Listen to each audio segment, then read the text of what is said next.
Good afternoon and welcome back to the 100th PGA Championship. Pleased to be joined by Tiger Woods, four-time PGA champion.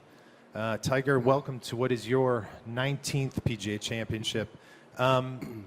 You have been to Bellerive before but never competed here, once due to injury and another time due to some jolting news. Maybe you could relay your experiences from 2001.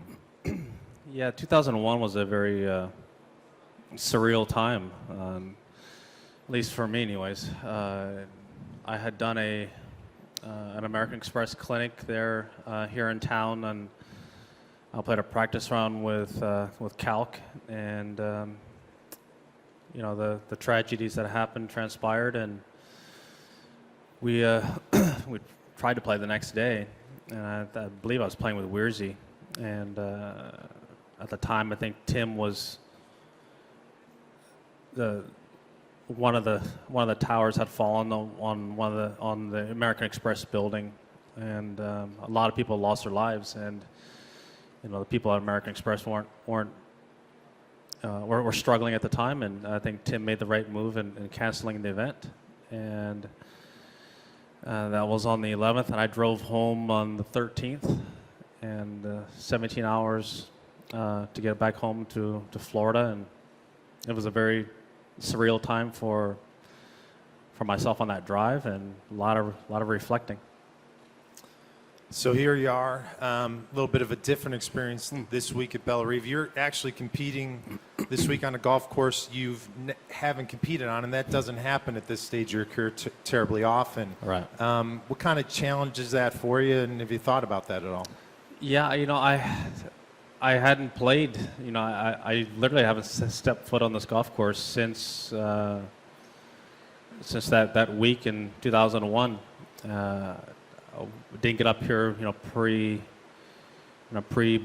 British Open, and yesterday I took the day off. So today we only got in 5 holes and didn't really get a chance to see a whole lot, but I only remember a couple of the holes, but I didn't really remember the first 5 that I played today, and so I'll have to do some more homework tomorrow and get a good feel for what's going on for the rest of the week.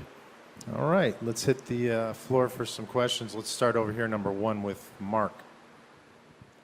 Tiger, just to follow up on that long drive home on your reflecting, I think that's where you kind of made some decisions about your foundation. Can you expand on that a little bit? Yeah, you know, we were a golf-based foundation.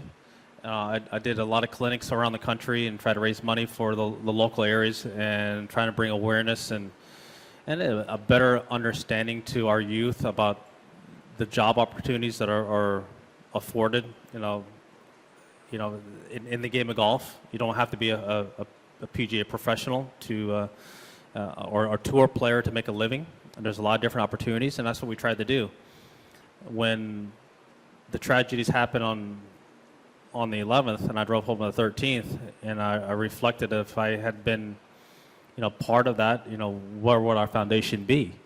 Well, we wouldn't be really anything, because we were, I called it basically a traveling circus. You know, we'd raise a bunch of money, we'd there for 1 weekend, we're gone for 51. What will we be? Well. And a couple weeks later, I sat down with my dad and I said, "Hey, Dad, I think we need to change the foundation and our directive and, you know, how we go about it." And he said, "What do you have in mind?" I said, "Well, it has to be along the lines of how I grew up. It was, you know, it was family, then academics, and then golf, or whatever sport I was playing at the time."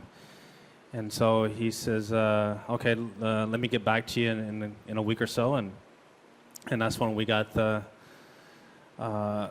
lease from the city of Anaheim, 50 years for $1 a year, and we built our learning lab there in Anaheim on the golf course I played at my high school golf, and now lo and behold, you know, we have now 53 different curriculums that are based in STEM, and so that one drive changed our entire directive with my foundation. Let's go over here, bottom left, number 2, Mark. Hey, Tiger, just jump into golf a little bit. Jordan has a chance to complete the Grand Slam this week, and I just wonder if you can recall your pursuit of that, what it meant to you in terms of the accomplishment when you did it, and you know, what kind of a deal it would be for Jordan, you know, when and if he's able to do that. Yeah, I only had to think about it for about a month. You know, I'd won the U.S. Open at Pebble Beach, and the Open Championship was at St. Andrews a month later. So I really wasn't asked a whole lot, except for, you know, what would it be like to complete the career Grand Slam at St. Andrews, and only had to deal with it for basically a month, or in particular that week. It was a very special time because not too often you get to complete a career Grand Slam, but also do it at the home of golf. For me, it doesn't get any better than that. Let's go number 2 and then number 3 next. Number 2. Tiger, Steve. Yeah. did you need that day off yesterday, and what did you do? I did. I needed that day off. You know, yesterday was, I spent a few times in the ice bath, just trying to get some inflammation down and just trying to get ready for the rest of the week. And a lot of stretching. Did a light lift yesterday as well, and was ready to go for today. 3 in the back, please. Tiger, you've spent a lot of time with Bryson over the last few months and this year. If he were to make the Ryder Cup team, what does he bring? You know, what would he bring to the team, and what would his role be, and how would he fit with the guys? Well, Bryson is very analytical, as we all know, but what most of the guys don't know is how competitive he is. He is very fiery, very competitive, and you know, that's the type of person we want on the teams. We want someone who's fiery, who will bleed red, white, and blue. You know, we want those type of players on the team. And you know, right now I think he's sitting at 9th and needs to have a good week to get in automatically. But you know, we want him on that team. He's playing great this year. I mean, he's been very consistent, and you know, he's still got a little bit of work to do to get on the team automatically. But again, we're definitely looking at him as a pick as well. Bottom left here with Craig, number 2. Tiger, the word comeback has been mentioned many times this year for you. In your mind, when would you consider the comeback complete? Well, just the fact that I'm playing the tour again, Craig, you know, it's been just for me to be able to have this opportunity again it's a dream come true. You know, I've said this many times this year. I didn't know if I could do this again, and lo and behold, here I am. So just coming back, able to play at this level and compete. I've had my share of chances to win this year as well, and hopefully I'll get it done this week. Number 1 and then number 4. 1, please. Tiger, if you were in Jim Furyk's position and you had to make the Ryder Cup picks this week instead of a few weeks' time, would you pick Tiger Woods? Well, I think he's trying to get in the top 8. Follow-up question 1. Yeah. If the call was now and looking at it coldly, I mean, do you think you've done enough to deserve a pick? Or? I don't know. We'll see. You know, I've gone from 0 to basically 20th in almost 7 months. As I said last week, I'm trending. So that's all I'm going to say. Well said. Number 4, straight back. Tiger, this may not be a fair question because you only played 5 holes. A lot of dog-leg lefts on this course. Yeah. Can you find an advantage for fading the ball on this course? Well, right now it doesn't really favor anyone because it's playing so soft. You know, the ball is just plugging out there, and if anything, it favors the guy who hits the ball high. And because we're not going to get any run, it's not going to dry out in the rest of the week. It's going to be hot. It's going to be wet, and fortunate. I'm one of the guys who hit the ball high. I have no problem getting the ball in the air, and just so you need to get the ball out there. Number 3 in the middle, right there, Patrick. Hi, Tiger. Good afternoon. Thanks for your time. From 1,200 in the world to around the top 50, about to play in your 4th consecutive major. What words would you choose to describe your story in 2018 so far? Blessed. Very blessed. As I was saying earlier to Craig, I didn't really know if I was going to be here or not at this level, and very blessed to be here. Bottom left, number 2. Tiger, if you can take us back to when you were at the top, your thought process a couple of days leading into a major versus this week. What are you thinking about this week leading into this major, and how does it differ from what you were thinking back then?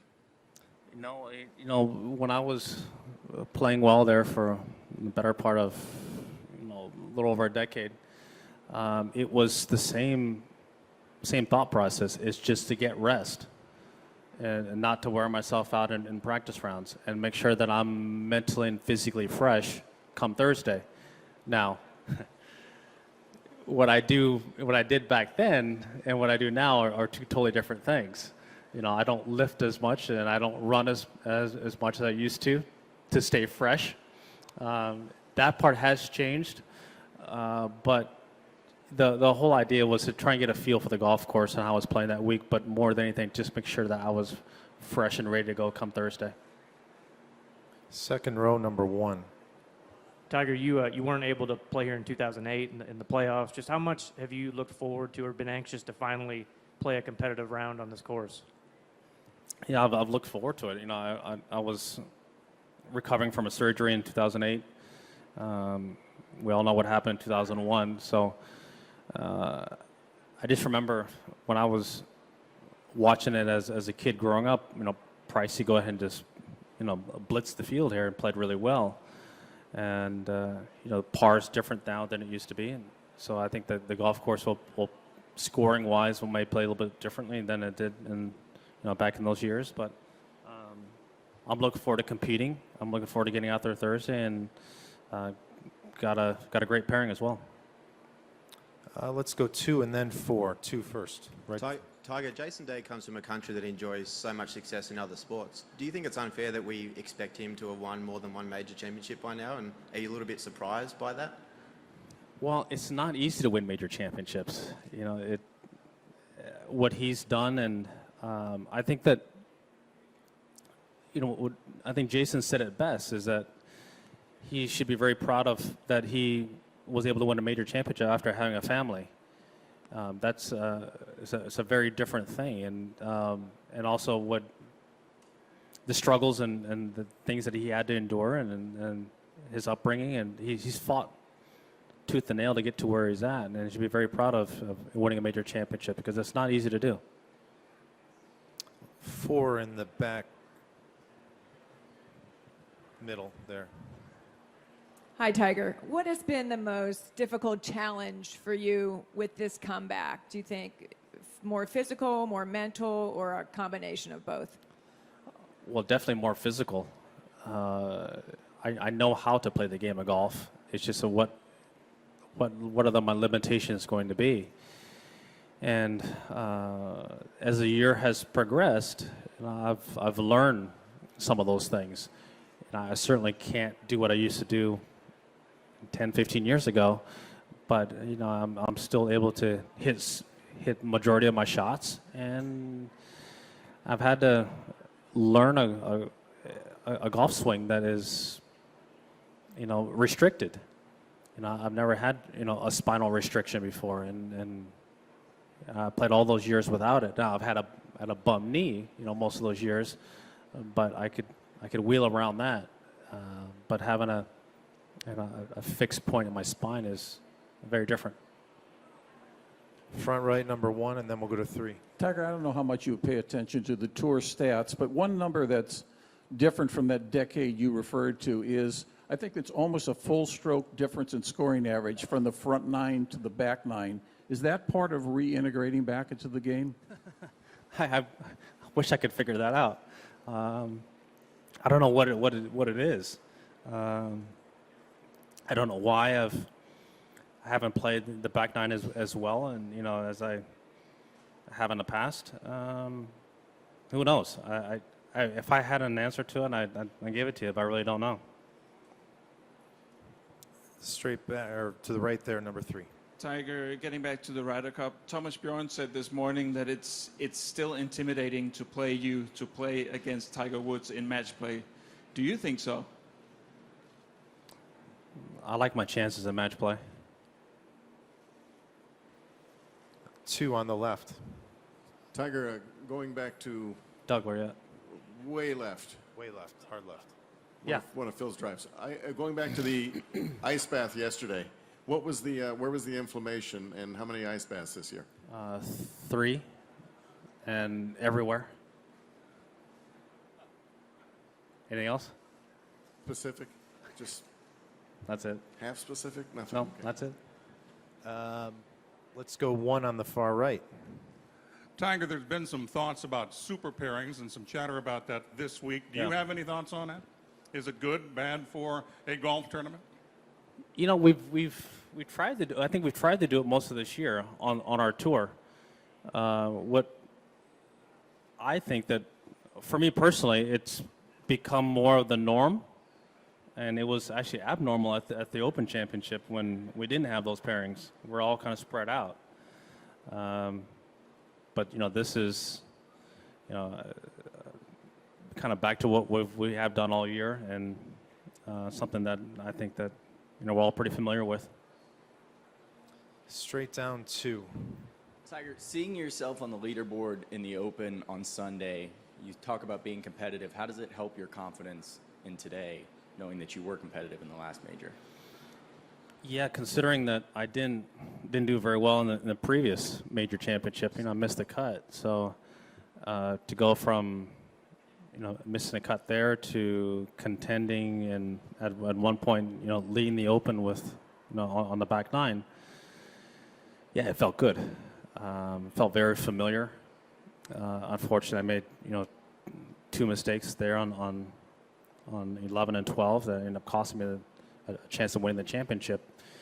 You know, I felt like I was in control of what I was doing. I felt good, and unfortunately, I just didn't do it. Straight up the aisle here, 3. Tiger, in your mental preparation for this course, were you thinking about using something other than driver very much?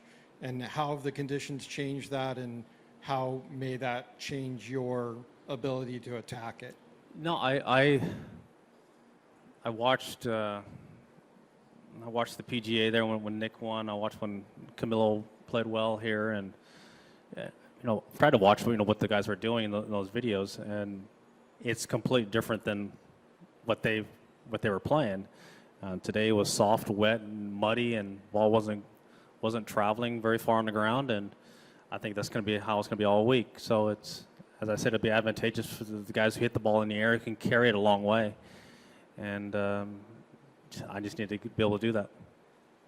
1 and then 2. 1. Go ahead. Follow up on 3.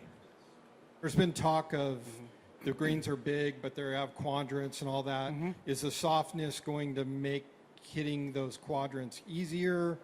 And how do you think the greens are going to play? There's been a lot of talk about their condition.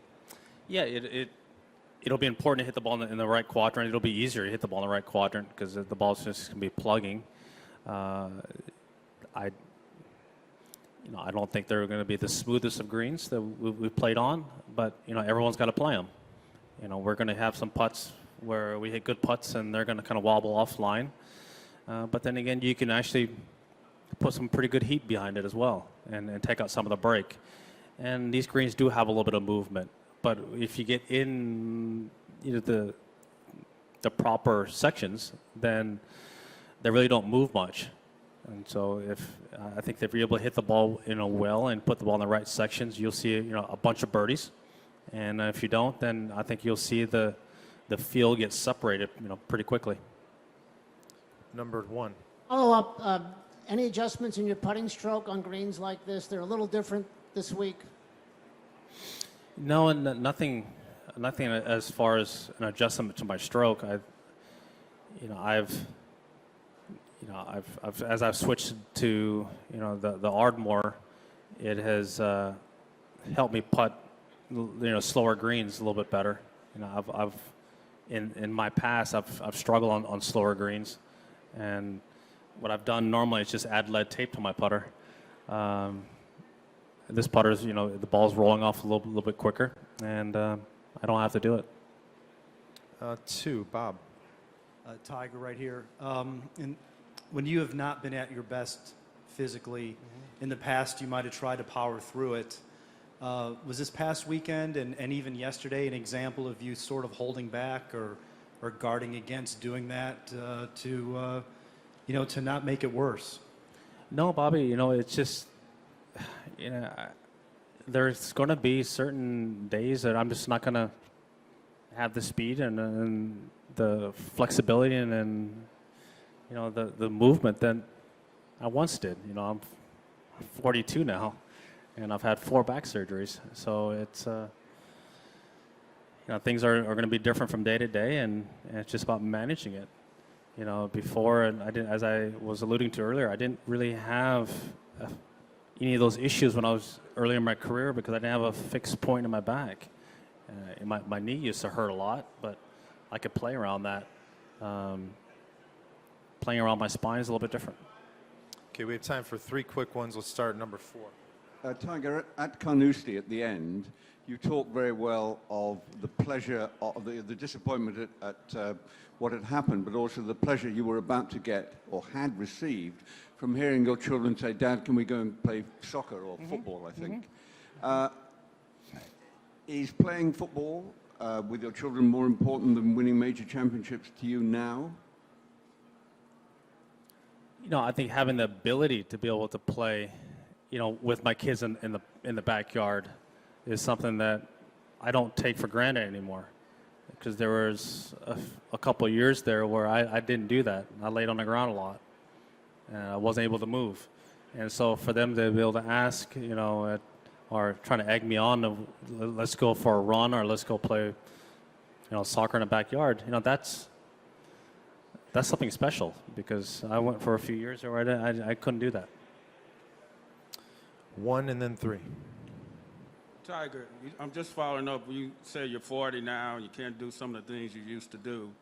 How do you manage your excitement about pulling off some of the great shots like at Carnoustie when you were in that bunker? The announcers were saying that you were going to have to pitch out to the side before you even got to the ball, and you throw that wedge up there on the fringe. How do you deal with that emotion now? Well, God, there's so many things I could say. I'll tell you this: that at that particular point in time, I felt like that was the tournament. Now, I'm tied for the lead, and I go for it, and either if I don't pull it off, it's going to hit the lip right in front of me and probably stay in the bunker. If I pull it off, this could be the point that turns the entire tournament on his head and where I can go ahead and win it. Let's go ahead and try and pull it off. And I pulled it off, didn't win the tournament, but the fact that I was able to hit that shot was pretty special. Okay, back, is that 4 or 3? 3, sorry. Tiger, there was almost a sense of shock here 9 years ago when you didn't convert the 54-all lead for the only time. Just wondered, does that leave some unfinished business for you with this tournament? Not really. That's that was 9 years ago. Yeah, I had a good shot at it, and I didn't do it. Why outplayed me, and so it goes. This is another PGA Championship, and hopefully I can put myself back up there again, and hopefully win my 5th. All right, we're going to wrap it up here with number 2. Hey, Tiger. Does your game plan change at all since you only got 5 holes in today as far as tomorrow's practice round? Yeah, a little bit. It's just a matter of how much I'm going to get in tomorrow. I know that it'll be pretty packed. I think that all the guys are trying to get in as much practice as they possibly can because today it was negated a little bit, and most of the guys who played last week took yesterday off. So there's going to be quite a few guys trying to get out there to play, and I'll be one of them. Try and get as many holes as I possibly can, but also make sure that I'm ready for an AM start on Thursday. Okay, Tiger, thank you guys. so much. Welcome back.